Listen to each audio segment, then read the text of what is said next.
Pagkagaling ko ng restaurant, kung saan kami nagkita ng daddy ni Dr. Marvin ay dumiretso naman ako dito sa park, kung saan kami madalas ipasyal ni mommy noong mga bata pa kami ni kuya.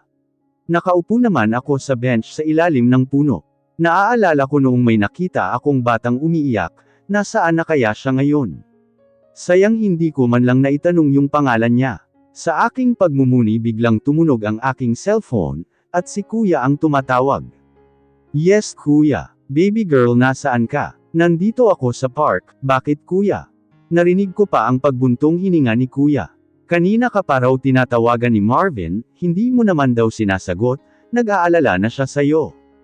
Sorry kuya hindi ko napansin kanina, kausap ko kasi yung kaibigan ko, napasarap yata ang kwentuhan namin, hindi ko namalayan, pagsisinungaling ko. Okay baby girl, call him right away. Oo kuya. Pagkapatay ko ng tawag, ay tinignan ko kaagad ang call history ko, nagulat akong 30 missed calls ang kay Dr. Marvin, at 10 missed calls kay kuya. Hindi ko namalayan ang pagtawag nila, dahil sa mga iniisip ko kanina, lalong-lalo na ang mga sinabi ng daddy ni Dr. Marvin. Kailangan kong tuparin yun para may salba ang kumpanya, at pagiging doktor ni Dr. Marvin, ayokong ako ang maging dahilan ng pagbagsak nila. Tinawagan ko kaagad si Doc Marvin, nakatatlong ring lang at sinagot naman niya kaagad. Hello babe where are you? Halata sa kanya ang himig ng pag-aalala, nangiti naman ako na may halong pagpatak ng isang butil ng aking luha. Iniisip ko palang nalalayo na ako ay nasasaktan ako. Hindi ko kayang mawalay ulit kay Dr. Marvin, pero kailangan kong gawin para na rin sa 2 taong mahalaga sakin. Tumikim muna ako bago nagsalita. Sorry Doc Marvin naka-silent pala itong phone ko, kaya hindi ko masagot tawag mo, nandito ako ngayon sa park. Sa park? Dito kami dinadala ni mommy noong bata pa lang ako, dumaan lang ako saglit dito, pero paalis na rin ako. Stay there pupuntahan kita dyan. Pero Doc, hindi na ako nakapagsalita pa, nang putulin na niya ang tawag. Nagtaka naman ako kung paano niya nalaman kung saang park ako naroroon, na hindi ko pa naman nasasabi sa kanya. Wala pang 30 minutos ay dumating na rin siya, at naupo sa aking tabi, nasa bewang ko naman ang isa nitong kamay, hinalikan naman nito ang aking sentido. Paano mo nalamang nandito ako? Hindi ko pa naman sayo sinasabi itong lugar na to tiningnan naman niya ako ng nakangiti. Ang ngiting hinding-hindi ko makakalimutan kapag lumayo na ako. Dama ko naman ang tingin ko sa mga batang naglalaro sa aming harapan, ayokong makita niya ang mga mata kong malungkot. Because of my instinct, napasulyap naman akong bigla sa kanya, na ang tingin ay nasa mga batang naglalaro na rin. Dito rin ako nagpupunta dati noong bata pa ako, at dito ko rin siya unang nakilala, pagkasabi niyang yun ay tumingin siya sa akin ng makahulugan. Iyong first love mo. Mahina kong wika, at binalik ko ang tingin sa mga batang naglalaro. That was before, saka mas mahal kita, mas lalo kitang minahal. Humigpit naman ang pagkakahawak niya sa aking bewang. Gusto kong maiyak dahil pag lumayo na ako sa kanya, hinding-hindi ko na mararanasan ang yakapin siya at hagkan, lalong-lalo na ang marinig sa kanya ang mga katagang yun. Hindi ko pinahalata sa kanya ang tunay na nararamdaman ko ngayon. Talaga, hindi ko na ba kailangan magselos? Biro ko sa kanya. Hindi mo kailangan magselos, kasi ikaw na ang mahal ko. Paano kapag bigla siyang dumating? Hinawakan naman niya ang magkabilang pisngi ko, at tinitigan akong maigi. Ikaw ang pipiliin ko babe, dahil mahal na mahal kita. Gusto ko ikaw ang maging nanay ng mga magiging anak ko. Dahil sa sinabi niyang yun, hindi ko na napigilan pa ang umiyak, ang sarap sa pakiramdam ang marinig yun mula sa kanya, pero hanggang pangarap na lang kami, hindi ko kayang isakripisyo pa ulit nila ang mga bagay na mahalaga sa kanila nang dahil sakin. Niyakap naman niya ako ng buong higpit, at hinaplos ang aking buhok. Huwag ka nang umiyak, kung yun ang iniisip mo hinding-hindi kita ipagpapalit kahit na kanino man. Kumalas naman ako sa pagkakayakap at hinarap siya. Date tayo bukas. Nakita ko naman ang pagliwanag ng kanyang mukha, dahil sa sinabi ko. Sure, hindi pa rin kasi tayo nakakapag-date ng maayos simula noong dumating ka. Saan mo gustong pumunta? Sa amusement park, gusto ko doon. Huling punta ko kasi dun elementary pa lang ako Your wish is my command? Pilit naman akong ngumiti, para maitago ang lungkot na nararamdaman ko. Hinatid niya muna ako sa bahay, at nagpaalam na babalik na muna siya ng ospital, para makapagpaalam na rin na hindi makakapasok. Pumasok ako sa loob na tahimik ang buong bahay. Tinignan ko ang kabuuan ng aming salas at naupo sa sofa. Ilang araw na lang ang ilalagi ko dito, at aalis na ako at magpapakalayo-layo. Kinuha ko ang aking cellphone mula sa bag, at idinial ang isa naming kaibigan sa States, na siya munang namamahala ng restaurant. Pinakiusapan ko siyang ipag-book ako ng ticket, para makaalis ako sa susunod na araw. Agad naman ako nitong pinagbigyan. Maya-maya ay nakaramdam ako ng parang naduduwal ako, kung kaya't dali-dali akong nagtungo ng kusina at doon sa muka. Halos maiyak na ako dahil sa puro tubig lang ang lumalabas sa akin. Ilang minuto ay nahimasmasa na rin ako, at kumuha ng isang basong tubig at ininom. Sobrang sama ng pakiramdam ko ngayon, kaya nagpasya akong pumunta muna sa aking kwarto. Doon ay nahiga ako kaagad at nakatulog, hindi ko na rin magawa pang magpalit ng damit. Dr. Marvin, totoo po bang ikakasal ka na kay Dr. Trixie? Tanong ni Nurse Gina, habang pinipirmahan ni Doc Marvin ang discharge form sa kanyang opisina, at nakatayo naman sa kanyang harapan si Nurse Gina, habang hinihintay ang pinapirmahan niya kay Doc Marvin. No, hindi naman siya ang fiancé ko, bakit ko siya pakakasalan? Diretso niyang sagot kay Nurse Gina. Sabi ko nga Doc, sabay kamot sa kanyang ulo. Iyon kasi ang balibalita dito kaya akala ko totoong magpapakasal kayo. Siya lang ang nagsasabi nun, don't mind her, kung ano man ang naririnig niyo tungkol sa amin hindi iyon totoo, at isang babae lang ang pakakasalan ko, sabay abot nito kay Nurse Gina ng papel na pinirmahan niya. Kailan po ba ang kasal niyo? Nakangiting wika niya kay Marvin. Magpo-propose pa lang ako sa kanya, and after that gusto ko next month magpakasal na kami. Tumili naman si Nurse Gina dahil sa kilig, kaya nagulat naman si Marvin sa tinura nito. Basta Doc Marvin, wag mo ako kalimutan i-invite sa kasal niyo Sure, no problem. Pagkway lumabas na rin si Nurse Gina, at nilang na lang si Marvin dahil sa tinura ng nurse. Kinabukasan maaga akong sinundo ni Doc Marvin sa bahay, para magpunta sa amusement park. Tahimik kaming bumabiyahe, at hawak nito ang kaliwang kamay ko, at isang kamay naman niya ay nasa manibela. Hinahalikan naman niya ako kapag may pagkakataon na siyang ikinatuwa ko, dahil sobra kong mamimiss ang mga ginagawa niya sakin kapag umalis na ako.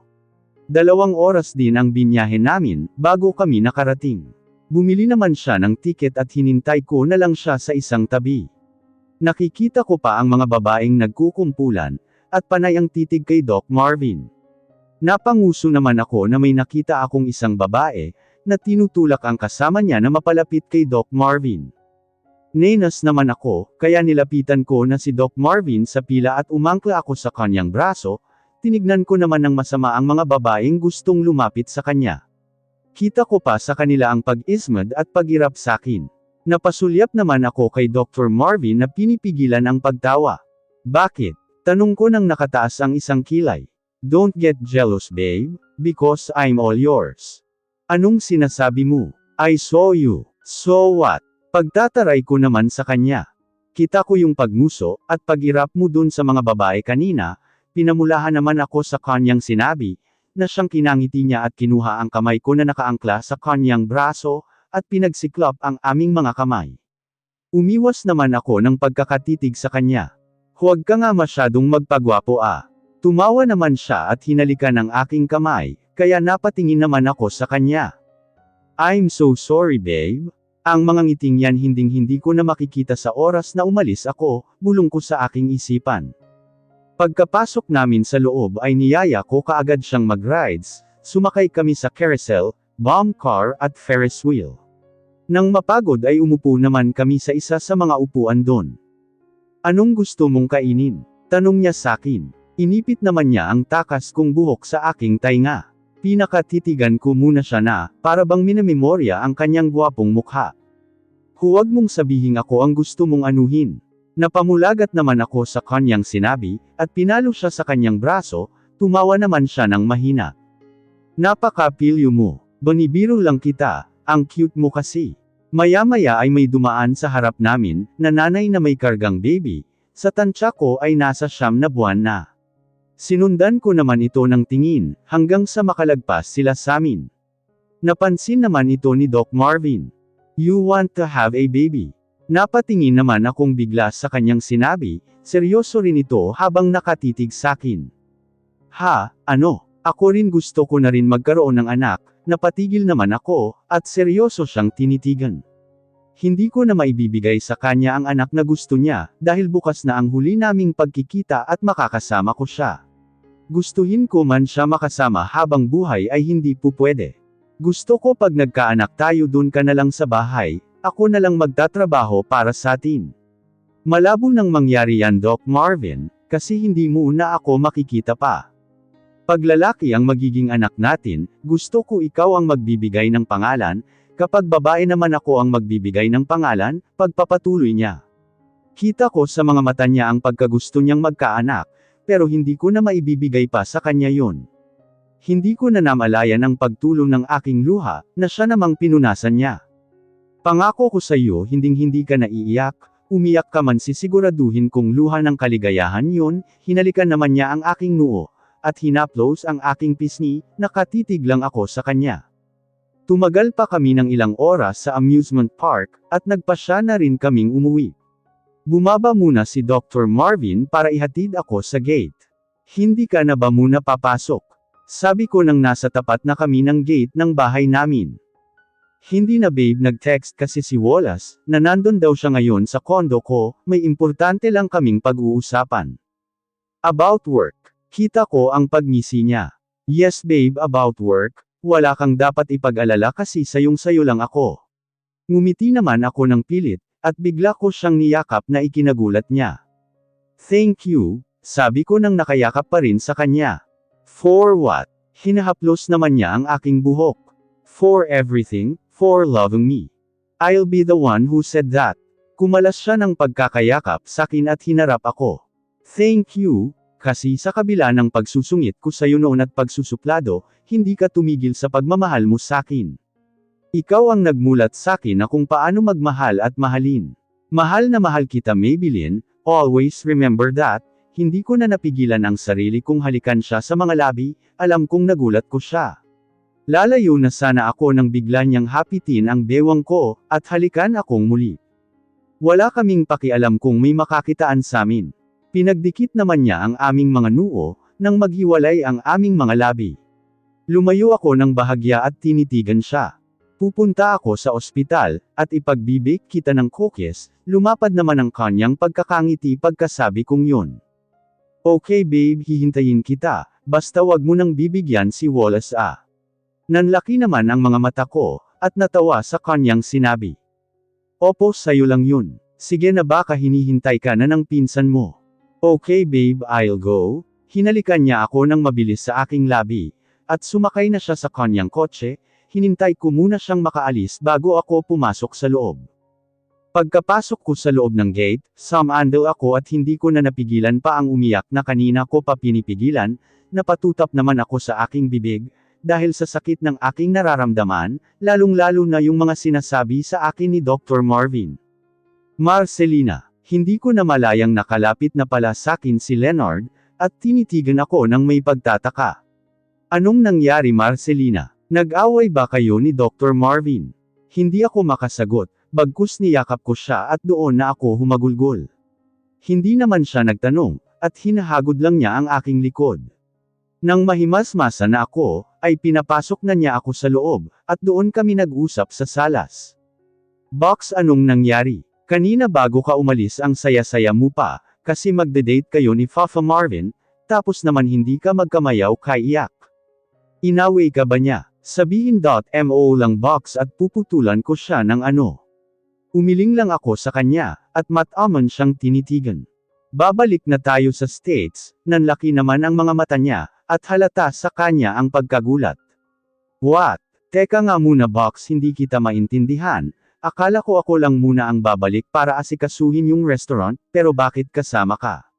Kinuwento ko naman sa kanya ang naging pag-uusap namin ng daddy ni Doc Marvin. Hindi siya makapaniwala sa mga nangyari. Box, sabihin mo na lang kay Doc Marvin, at kay kuya mo, hindi pa pwedeng ganito. No Leonard, hindi natin pwedeng sabihin, baka kung ano pa ang masamang mangyari, hindi natin kilala ang daddy ni Dr. Marvin, hindi natin alam kung ano pa ang pwede niyang gawin. Alin ang hindi niyo pwedeng sabihin?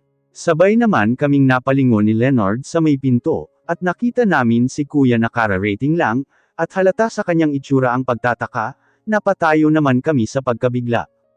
Kuya, kanina ka pa ba? Nauutol kong sabi, na siya namang unti-unting paglapit sa amin. Yes, at dinig na dinig ko ang usapan nyo. Now tell me what's going on. About Marvin, father, ano ang kinalaman niya sa'yo? Hindi kaagad ako nakapagsalita, dahil hindi ko alam kung ano ang magiging reaksyon ni kuya kapag nalaman niya. I'm waiting for your answers, Maybelline Brillantes, mahinahong wika ni kuya, pero may himig ng galit sa pagtawag ng buong pangalan ko. Kinuwento ko naman kay kuya ang nangyari, at ang balak kong paglayo. Nagalit siya at hindi ako pinayagang umalis. Please kuya, hindi ito para sa akin kundi para sa inyo ni Doc Marvin, para may salbo ang kumpanyang pinaghirapan niyo ni daddy. Sa tingin mo ba papayag akong umalis ka? Paano si Marvin? Does he knows about this? Umiling lang ako at kinagat ang ibabang labi ko, at tinitigang muli si kuya. Kuya, all these years ang dami mong sinakripisyo para sakin, kahit sarili mo nakakalimutan mo na ng dahil sakin. Ngayon ako naman ang babawi sa'yo kuya, hindi ko hahayaang mawala ang kumpanyang pinaghirapan niyo ni daddy, at lalong-lalo na ang mawala ang pagiging doktor ni Doc Marvin. Pero Maybelline, buo na ang desisyon ko kuya, aalis kami ni Leonard bukas. Nakayuko kong wika, dahil ayokong titigan si kuya, baka lalo lang akong hindi makaalis kapag nakikita kong malungkot ang kanyang mukha. Niyakap naman niya ako ng buong higpit, at narinig ko ang kanyang pagsinghot na alam kong umiiyak na rin. Don't worry baby girl, everything is gonna be okay, and I'm so sorry. Don't be kuya, desisyon ko ito. Hinalikan naman ni kuya ang buhok ko, at niyakap ulit ako ng mahigpit. Ang tagal mo bro ah. Mahigit 1 oras na ako nag-aantay. Bungad sa akin ni Wallace nang makapasok na ako sa aking kondo, kaagad naman akong naupo sa katabing sofa na kinauupuan niya. Sinabi ko naman na nag-date kami ni Lynn, di ba? Wow! Ibang level ka na talaga ah. Naiiling niyang sabi sakin. Nabili mo ba yung pinapabili ko sa'yo? Inabot naman niya sakin ang red box at binuksan ito, napangiti naman ako sa aking nakita. Hindi ka na ba talaga papapihil ha Marco? Nakangisi niyang tanong at sinaman ko naman siya ng tingin. Bago pa mahuli ang lahat, uunahan ko na si Trixie at si Dad, ayoko nang pakialaman pa ni Dad ang mga gusto ko. You know Tito Cedric Marvin, baka hindi mo alam. Napaisip akong bigla sa sinabi ni Wallace. Kilala ko si Dad, hanggat hindi niya nakukuha ang gusto niya, hindi siya titigil. Well bro, good luck on your married journey soon. Sana lang hindi yan malaman ni Tito Cedric, sabay tapik nito sa aking balikat, at pagkway lumabas na ng aking kondo. Samandal naman ako sa couch, at napatingin sa kisame. Hinding-hindi ko hahayaang pati si Lynn ay pakialaman ni Daddy. I won't let that happen. Hi Nurse Yvette, nandyan ba sa opisina niya si Doc Marvin? Tanong ni Maybelline nang nasa nurse station na siya, at naabutan niya doon si Nurse Yvette. Kilala na rin naman siya doon, kaya hindi na rin siya masyadong nahihiya, kapag pinupuntahan niya si Dr. Marvin. Ikaw pala Maybelline, oo nandun siya ngayon sa opisina niya, puntahan mo na lang siya, masayang turan naman ni Nurse Yvette sa kanya. May dala siyang 2 box ng cookies na binake niya para kay Doc Marvin. Kumatok naman siya ng 3 beses, at narinig na niya ang boses ni Doc Marvin, kaya pumasok na rin siya. Nagangat naman ng tingin si Dr. Marvin, at ngumiti ng malapad pagkakita kay Maybelline. Kaagad naman niya itong nilapitan, at hinalikan sa mga labi. Ito na yung cookies na binake ko para sa'yo. Inabot naman niya kay Doc Marvin ang 2 box ng cookies. Dapat 3 para I love you, natawa naman siya, hindi dahil sa sinabi niya, kung hindi dahil sa itsura nitong nakanguso na parang bata. Dr. Marvin, yes babe. Tinitigan muna ni Maybelline si Marvin, at maya-maya ay niyakap niya ito. Niyakap naman siya nito pabalik. Why so sweet babe? Paus niyang sabi habang magkayakap pa rin sila. Na-miss lang kita. I miss you too. Bumukas naman ang pinto, at naabutan sila ni Wallace sa ganoong ayos. Oo. Buti na lang hindi ko ulit nakita yon, natatawa nitong Turan, nang makapasok na siya sa opisina ni Marvin. Wallace, lagi na lang ba? Ilang beses ko na rin bang kailangan sabihin sa'yo ha Marvin? Oo na, next time. Singhal nito kay Wallace na ikinalakas ng tawa nito. Ano na naman pala ang ginagawa mo rito? Pinapatawag pala tayo ni Dr. Cristobal, may meeting daw tayo. Sige susunod ako, bumaling naman si Wallace kay Maybelline, at kinindatan siya nito na ikinataka ng dalaga, at saka lumabas na ng opisina ni Marvin. Babe, I'm sorry, kailangan ko muna umattend ng meeting, pupuntahan kita mamaya sa inyo after duty ko, at may sasabihin din ako sa'yo mamaya. Tumungo naman si Maybelline, at sabay silang lumabas ng opisina. Dr. Marvin, wag mo na ako ihatid, kaya ko naman punta ka na sa meeting nyo, wika ni Maybelline nang makalabas na sila ng opisina ni Marvin. Sige pupuntahan kita mamaya sa inyo, okay. Ngumiti lang si Maybelline, dahil ito na ang huling araw na makikita niya si Doc Marvin, at ito rin ang araw na aalis na siya papuntang States. Tumungo lang siya bilang tugon. Naglakad na palayo si Marvin, at hindi na nito napigilan ang pagpatak ng kanyang mga luha. Bago pa ito makalayo ng tuluyan ay tinawag niya ito. Dr. Marvin. Napalingon naman siya, pati na ang mga nurse at doktor, ay napatingin na rin sa kanya. Nasa gitna siya ng pasilyo, at tanging siya lang ang nakatayo doon. Tila naghihintay naman si Doc Marvin sa kanyang sasabihin. I love you doctor. Hinugjis puso pa nito ang kanyang dalawang daliri, tulad ng ginawa niya noong nag-aaral pa siya sa Southville University. Nakangiti si Maybelline, habang panay ang patak ng kanyang mga luha. I love you babe. Sigaw niyang muli. Dinag naman niya ang til-iyan ng mga nakakarinig sa kanya. Dahil sa sakit na nararamdaman niya ngayon, ay hindi na niya napigilan ang humagulgol, dahil ilang oras na lang ay aalis na siya, at hindi na niya makikita pa ang kasintahan. Nataranta naman si Marvin, kaya patakbo niyang nilapitan si Maybelline. Hinawakan naman nito ang dalawang pisngi ni Maybelline. What's wrong babe? Are you hurt? May pag-aalalang tanong ni Marvin. Umiling naman si Maybelline at tinitigan ang kasintahan. I love you babe. That was the second time you call me babe. Napangiti naman siya, at ako na may unti-unting nasasaktan, dahil wala siyang kaalam-alam na ito na pala ang huli naming pagkikita. Niyakap naman ni Maybelline si Marvin ng mahigpit, at sinubsob ang mukha sa dibdib ng kasintahan. Mahal na mahal kita Doc Marvin, nakapikit nitong wika kay Marvin. Mas mahal kita higit pa sa inaakala mo. Kumalas naman si Maybelline ng pagkakayakap sa kanyang kasintahan at ngumiti. Alis na ako Dr. Marvin, makahulugan nitong sabi at tumungo lang ang doktor sa kanya, na walang kaalam-alam na nagpapalim na pala si Maybelline sa kanya. Natapos ang meeting nila Doc Marvin, ay kaagad nitong tinawagan ang kasintahan, ngunit nakailang subok na siya ay panay out of coverage naman. Sinunod niyang tawagan si Mazer, pero ganun din hindi rin makontak. Nagtaka naman siya kaya lumabas siya kaagad ng kanyang opisina, dahil iba ang kutob niya parang may nangyayaring hindi maganda. Sa kanyang pagmamadali ay nakasalubong niya si Dr. Trixie, hinawakan naman siya nito sa braso na ikinagulat niya. Saan ka pupunta Doc Marvin? Wala ka na doon. Lalakad na sana siya palayo nang bigla itong magsalita. Pupuntahan mo si Maybelline. Well, sa mga oras na ito, I'm sure nasa airport na siya at hindi mo na maaabutan, sarkastiko nitong sabi. What do you mean? Takang tanong naman nito kay Trixie. Dahil ayaw kanyang matanggal bilang doktor, at para may salbo nila ang kumpanya nila, ay nagawa kanyang iwan dahil sa utos ng daddy mo. Mas lalo pang naguluhan si Doc Marvin sa kanyang nalaman kay Dr. Trixie. Hinding-hindi mo na siya maaabutan, dahil nakaalis na siya. At hindi mo na rin siya makikita kahit na kailan. This can't be. Tumakbo naman si Marvin, at hindi na pinansin ang muling pagtawag sa kanya ng doktora. Nang makarating siya sa parking lot, ay pinaharurot niya ito, at panay hampas niya sa kanyang manibela, at mariing kinagat ang kanyang ibabang labi. Nang makarating siya sa airport, ay kaagad niyang hinanap si Maybelline, hindi niya alintana ang mga nakakabangga niya. Napapaiyak na rin siya, dahil iniisip niyang nakaalis na nga ito at tuluyan na siyang iniwan. Hanggang sa ako ang tingin niya sa hindi kalayuan, at nakita niya si Maybelline, kasama ang kuya nito at kaibigan. Maybelline, Tawag nito, ngunit papalapit na sana siya nang pigilan siya ng mga gwardya, dahil hindi siya pwedeng pumasok sa loob. Babe please, don't leave me. Let's talk okay?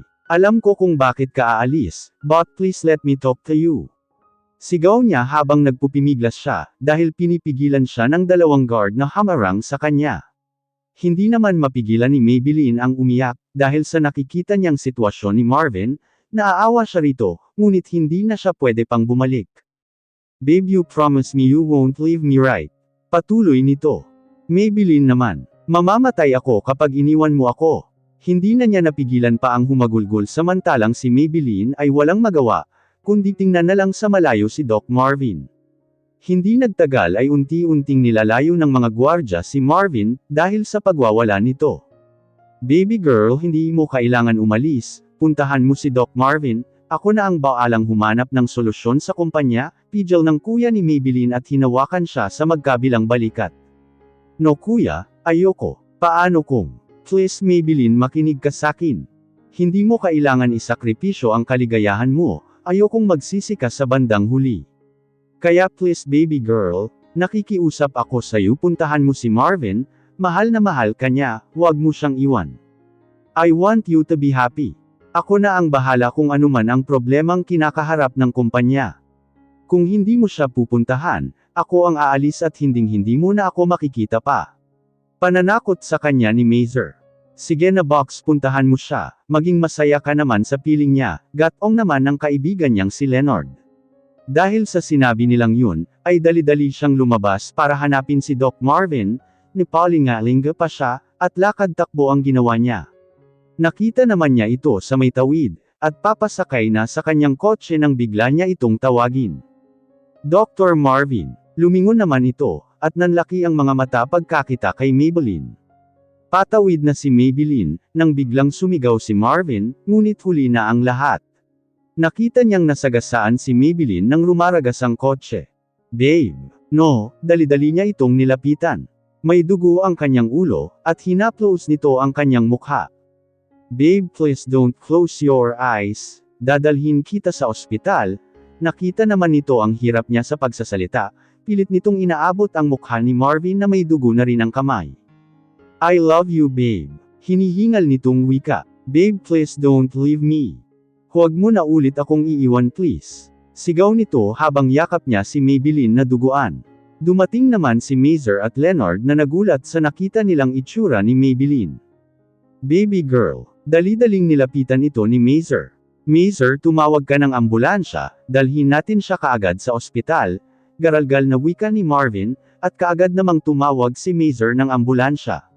Ilang minuto ang lumipas, ay dumating na rin ang ambulansya, at mabilis nilang naisakay si Maybelline. Hindi naman binitawan ni Marvin ang kamay ni Maybelline, habang lula na sila ng ambulansya papuntang ospital. Walang naririnig sa loob kundi ang iyak ni Marvin at Mazer. Nang makarating na sila sa ospital, ay ibinaba nila kaagad si Maybelline at sinalubong sila ng mga nurse, at isa na rin sa umalalay ay si Wallace. Kaagad nila itong dinala sa operating room. Bago pa makapasok si Wallace, ay pinigilan muna ito ni Marvin. Please Wallace, iligtas mo si Lynn, nakikiusap ako, pagsusumamo nito sa kanyang pinsan, habang walang tigil sa pag-iyak. Don't worry Marvin gagawin ko ang lahat ng makakaya ko, mailigtas ko lang siya, tinapik muna siya nito sa braso, at nagmamadali nang pumasok sa operating room. Tatlo silang naghihintay sa labas ng OR at panay ang dasal naman ni Leonard para sa kaligtasan ng kanyang kaibigan. Samantalang parot-par ito naman si Mazer at Marvin sa tapat ng pinto ng OR. Ilang oras din ang lumipas ay lumabas na si Wallace, kaya nilapitan kaagad nila ito. How's Lynn? Is my sister okay? Kumusta na si Marcelina? Sunod-sunod na tanong ng tatlo. Tiningnan muna sila ni Wallace, saka nagsalita. She's fine, but she's in a coma. Malungkot nitong wika sa tatlo. For how long? Tanong naman ni Mazer. Hindi ko masasabi kasi maraming dugo ang nawala sa kanya, at masyadong malakas ang pagkakauntog niya, saka isa pa. Putol nito sa kanyang sasabihin. What Wallace? What is it? Tinitigan niya si Marvin ng makahulugan. Marvin she is.